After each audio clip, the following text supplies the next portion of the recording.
बहुत स्वागत है सर आपका न्यूज़ 18 बिहार झारखंड पर। एक बहुत बड़ी घोषणा सरकार की तरफ से, और किस तरीके से ये बिहार के युवाओं के लिए एक अच्छी पहल है, अच्छी घोषणा है सर, आप बताएं। देखिए, एक तो ये आज जन्माष्टमी का दिन और इससे बड़े बिहार के लिए आज का दिन नहीं हो सकता कि बिहार, जिसको हम अक्सर कह रहे हैं कि बिहार आज तैयार है, उसमें आदरणीय मुख्यमंत्री जी की जो ये सोच है वो आने वाले समय में बिहार को एक प्रमुख इन्वेस्टमेंट डेस्टिनेशन के तौर पर स्थापित करेगा, और निवेश आते हैं तो बड़ी संख्या में रोजगार भी आएंगे। और वहीं देखिए, आज एक मखाना उद्यमी से बात हम लोग कर रहे थे, उन्होंने बताया कि हम लोग अगर इंडस्ट्री यहाँ पर लगाते भी हैं तो लोग फिर भी पलायन कर जाते हैं, मतलब रोजगार के लिए बाहर चले जाते हैं, यहाँ पर मैन पावर की कमी रहती है। तो ये सारी दिक्कतें ना हो, इसके लिए सर क्या कुछ कदम उठाए जा रहे हैं? देखिए, सबसे बड़ी बात है कि इन्वेस्टमेंट वहीं आएंगे जहां की पॉलिसीज अच्छी हैं, जहां का इंफ्रास्ट्रक्चर अच्छा होता है। और फॉर्चुनेटली आज बिहार का इंफ्रास्ट्रक्चर आप किसी भी स्टेट से कंपेयर करेंगी तो हम बहुत बेहतर है। तो हमें एक अच्छी पॉलिसी, एक पुश की जरूरत थी। लैंड हमारे यहाँ एक बहुत बड़ा इशू था। तो फॉर्चुनेटली विगत कुछ महीनों में हम लोगों ने अपने लैंड बैंक को बहुत विस्तार किया है, और अगले 1 से 1.5 माह के अंदर या 1 ही माह के अंदर लगभग 15,000 एकड़ से अधिक भूमि हमारे पास उपलब्ध होगी जो हम इन्वेस्टर्स को दे सकेंगे। तो अब जो बिहार का एक सबसे बड़ा ऑब्स्टिकल या एक अवरोध था कि हम लैंड उनको नहीं दे पाते थे या सस्ती दर पर लोग चाहते थे, तो अब जो बड़ी संख्या में रोजगार लाएगा उसको हम बेटर उनको एक ऑफर हम दे सकते हैं पैकेज के तौर पर। और अभी इसका डिटेल्ड वर्किंग बाकी है, जो आदरणीय मुख्यमंत्री जी ने जो आज जो जानकारी साझा की है, इसकी पूरी डिटेल्ड वर्किंग अभी डिपार्टमेंट ने किया है, और आने वाले समय में कैबिनेट के अप्रूवल के बाद इसका एक विस्तृत स्वरूप लोगों के पास सामने आएगा। और मुझे पूरा विश्वास है कि आने वाले समय में बिहार के प्रति निवेशकों का रुझान, उनका आकर्षण बहुत बढ़ेगा। और उद्योग को जमीन देने के लिए सर सरकार कौन सा मॉडल अपनाएगी? देखिए, आप शायद अवगत होंगी कि बिहार में जो हमारा एक Bihar industrial area development authority है जो इंडस्ट्रीज के लिए लैंड देता है, तो वो एक लंबे लगभग 50-55 वर्षों के उसके एस्टैब्लिशमेंट में उसकी टोटल लैंड बैंक ही लगभग 5 से 7 हजार एकड़ की थी, और वो अब हमारा धीरे धीरे सैचुरेट हो रहा था। तो एक हम लोग की कोशिश जरूर हो रही है कि जब हम बिहार के सभी जिलों में हम अपने औद्योगिक क्षेत्र का विस्तार करें, कई जिले ऐसे थे जहाँ पे इंडस्ट्रियल एरिया नहीं थे हमारे, हम उनको भी अब स्टैब्लिश कर रहे हैं। और अब रोजगार और इन्वेस्टमेंट हमारे लिए मैटर करता है, वो निवेश जो ज्यादा रोजगार लेके आता है। तो उसको जो मैंने अभी कहा कि एक डिटेल वर्किंग हम कर रहे हैं, तो जमीन, जैसे अभी एक उदाहरण स्वरूप हम लोगों ने बायोफ्यूल्स के लिए बहुत ही सस्ती दर पर अपनी इंडस्ट्रियल लैंड देना हम लोगों ने शुरू किया है। तो ठीक उसी तरह पे उस मॉडल को ध्यान में रखते हुए अभी जो डिटेल वर्किंग हमें करनी है, जो स्वीकृति अभी हमें मिलना है, लेकिन इतना मैं जरूर कह सकता हूँ कि बिहार की पॉलिसी, बिहार का ये पैकेज पूरे देश में सबसे आकर्षक और सबसे सर्वश्रेष्ठ होगा। और क्या जमीन देने के साथ साथ बिजली, पानी और सड़क जैसी जो बुनियादी सुविधाएं हैं, इसकी भी ये भी क्या सुनिश्चित की जाएंगी? देखिए, इंडस्ट्रियल एरिया की खासियत ही ये होती है कि वो इंडस्ट्रियल एरिया को हम पूरा बना के ही हम देते हैं। मतलब किसी भी निवेशक को जो बेसिक आवश्यकताएं होती हैं, चाहे वो पावर सप्लाई का, हमें अगर सब स्टेशंस बनाने हो, हमें इंटरनल रोड्स बनाने हो, ड्रेनेज देने हो, इलेक्ट्रिसिटी देनी हो, लाइटिंग्स करनी हो, तो ये सब इंडस्ट्रियल एरिया, ये हमारी जवाबदेही हो जाती है। मतलब ये सरकार की रिस्पॉन्सिबिलिटी होती है। तो निवेशक को एकदम एक तरह से कह सकती हैं कि एक हैसल फ्री उनको एक जमीन मिलती है कि आप आइए और आप अपना काम शुरू करें। अब लेकिन सर, सब्सिडी और जमीन देने का जो प्रोसेस है वो कितना पारदर्शी होगा? क्योंकि जमीन विवाद भी काफी ज्यादा है, लैंड डिस्प्यूट्स के मामले भी काफी ज्यादा हैं, तो ये क्या सरल होने वाला है? देखिए, पॉलिसी में ये अगर मैं कहूँ तो शायद लोग विश्वास नहीं करें, लेकिन ये वास्तविकता है कि हम जो प्रॉमिस करते हैं हम डिलीवर करते हैं। हमारी अभी 2016 की पॉलिसी अभी लागू है, तो उसमें जो भी एलिजिबिलिटी होती है इंसेंटिव्स की, वो हम उनको हर एक क्वार्टर पर या जो भी उसका टाइम होता है हम उनको डिसबर्स करते हैं। और ये आप किसी भी इन्वेस्टर से पूछ सकती हैं जिन्होंने बिहार में इन्वेस्ट किया है। तो वी ऑलवेज से कि जो हम वादा करते हैं हम निभाते हैं, तो डिसबर्समेंट कोई इशू नहीं है। हम जो भी घोषणा करते हैं हम उसको लागू करते हैं, और बिना किसी झंझट के।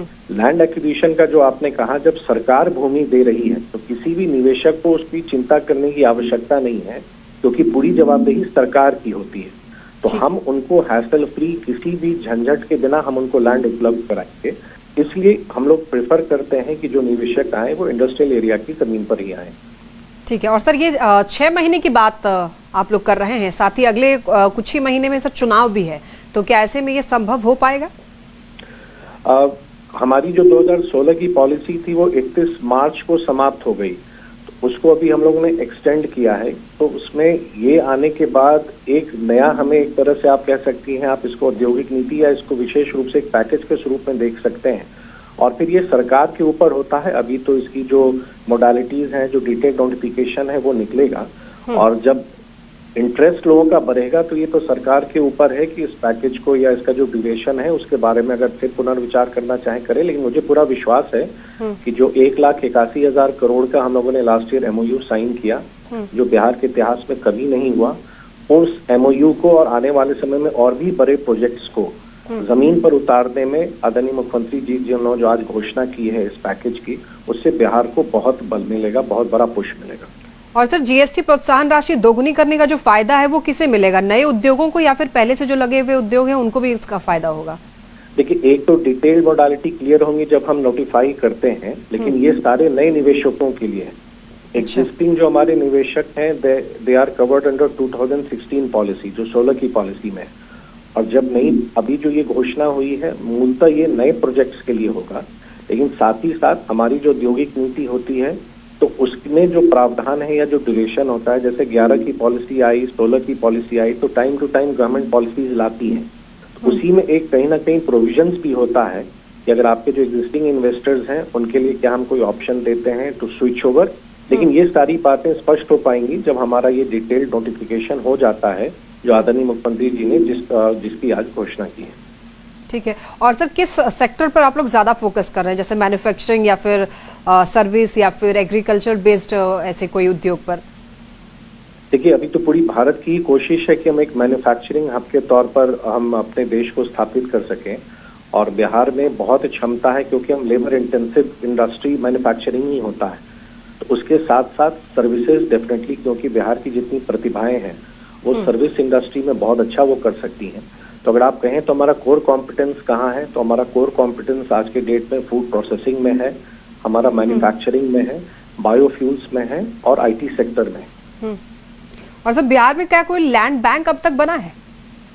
जी, मैंने अभी उल्लेख किया, ये Bihar industrial area development authority है जो हमारा लैंड बैंक हैंडल करती है। तो वो एक उनका ही ये काम है। जैसे बहुत राज्यों में इस तरह के ऑर्गेनाइजेशंस होते हैं जो निवेशकों को भूमि उपलब्ध कराती है। अब उनका लैंड बैंक सैचुरेट कर रहा था, मतलब अब उनके पास भूमि उपलब्ध नहीं थी। इसलिए हम लोगों ने लास्ट ईयर ही मंत्रिपरिषद के अप्रूवल के बाद आज के डेट में लगभग 10,000 एकड़ से भी ज्यादा की जमीन की अधिसूचना हम लोगों ने कर दी है, और उसकी एक्विजिशन की या ट्रांसफर की प्रोसेस भी हम लोगों ने शुरू कर दी। तो एक बड़ी संख्या में लैंड बैंक हमारे पास अब उपलब्ध होगा जो हम इन्वेस्टर्स को हम दे पाएंगे। ठीक है। और क्या छोटे और मझोले उद्योगों को भी उतना ही फायदा मिलेगा, यानी कि इसका बराबर फायदा उनको भी मिलेगा जो छोटे उद्यमी होंगे? एकदम। हम जैसे बिग टिकट इन्वेस्टमेंट की बात करते हैं तो साथ ही साथ MSME भी मेरे लिए उतना ही इम्पोर्टेंट है। और आप देखेंगे कि बिहार में एक बहुत बड़ा आप एक कह सकती हैं कि माहौल बनता जा रहा है स्मॉल एंड माइक्रो एंटरप्राइजेस का। तो हम लोग की ये फोकस जरूर है, क्योंकि अगर एक गांव में छोटी सी भी यूनिट शुरू होती है उस पे अगर 8-10 परिवार अपने जीविकोपार्जन के लिए आश्रित होते हैं तो ना सिर्फ वो जॉब क्रिएशन में हेल्प करते हैं बल्कि रूरल इकोनॉमी में भी बहुत कंट्रीब्यूट करते हैं। तो हमारा फोकस निश्चित तौर पर बड़े निवेशकों के साथ साथ हमारा जो MSME सेक्टर है उस पर भी हमारा इक्वली है। ठीक है। और सर रोजगार देने की बात जो है सरकार कर रही है, 5 साल में 1 करोड़ नौकरी देने का लक्ष्य जो है वो रखा गया है, तो क्या इसमें प्राइवेट और सरकारी दोनों ही तरीके की नौकरियां होंगी? देखिए, अभी जैसे 50 लाख का लक्ष्य रखा गया था कि सरकारी रोजगार और नौकरी, अभी राज्य मंत्रिपरिषद ने निर्णय लिया कि अगले 5 वर्षों में हम 1 करोड़ नौकरी और रोजगार हम दोनों देंगे। तो स्वाभाविक रूप से जो गवर्नमेंट वैकेंसीज हैं वो तो टाइम टू टाइम फिल होती ही हैं, साथ ही साथ सेल्फ एम्प्लॉयमेंट, स्वरोजगार, और जो अगर प्राइवेट निवेश हमारा आता है तो वो बड़े तौर पर एम्प्लॉयमेंट भी क्रिएट करता है। तो जो 1 करोड़ हमारे जॉब्स का जो हमारा टारगेट है या नौकरियों का टारगेट है, उसमें ये बहुत बड़ी भूमिका हो जाएगी आने वाले समय में इंडस्ट्रीज की। ठीक है सर, बहुत शुक्रिया आपका। इन सारे सवालों के जवाब आपने स्पष्ट तरीके से दिया है। तो हमारे साथ जुड़े थे उद्योग मंत्री नीतीश मिश्रा जी, जिन्होंने हमारे सारे सवालों के जवाब दिए और उद्योग जगत को किस तरीके से बढ़ावा सरकार दे रही है उसके बारे में हमने चर्चा की।